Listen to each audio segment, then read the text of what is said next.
in 3.1.3, we need to identify some of the outcomes of this huge project that humans undertook beginning in 1990 by trying to identify all the letters of the human genome. And they accomplished it. This is actually should be a 2003, I think is when they finished, not 2000. And they finished it 13 years later, and they could only do it with all the international collaboration between scientists all over the world. So they determined all the A's, the T's, and the C's, and the G's. And that's not easy because when they started doing this, they're like, holy cow, it's 3 billion bases. So they have the correct order of all 3 billion bases of the human genome. So that was one of the outcomes, like how big is our genome? The other thing they discovered is, you know what, there's not really any relationship between complexity, like what we identify as a complex organism, and the amount of genes you have. So we found out that actually, when they first did this, they thought it was closer to 30,000.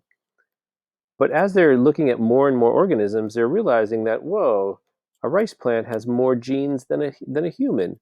So there's no connection between complexity and genes. Another thing that was helpful is when they identified exactly where certain certain diseases took place, like on the chromosome. So they could identify specifically, looking at those A's, T's, C's, and G's, where that mutation is, and identify what letter switch is causing that disease. And we practice that, right, when we're looking at sickle cell anemia. This, unfortunately, hasn't really happened yet. So we haven't really developed gene therapy to treat diseases. So the hope was maybe we could edit this.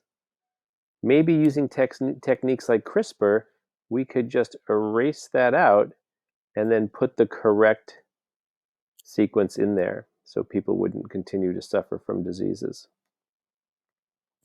Number 4, you can look at somebody's genome and their sequences of their DNA and say, you know what, we've identified there's a chance that you might get a certain disease. That's what prone to means. You determine which diseases an individual is likely to get. So I don't know if you remember or if you heard about this, but Angelina Jolie found out that she had something called the BRCA gene.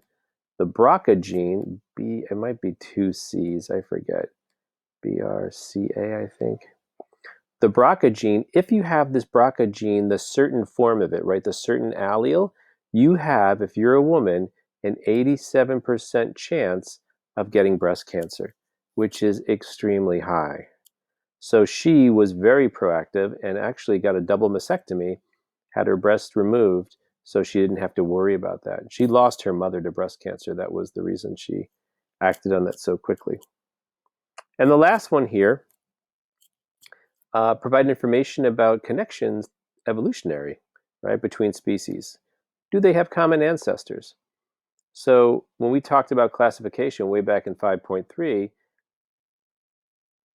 over time and in recent history, we're realizing that organisms that we thought should be classified in the same group shouldn't be. Because once we looked at their DNA, we realized they were quite different, and other ones were quite similar. So this caused us to reclassify some organisms.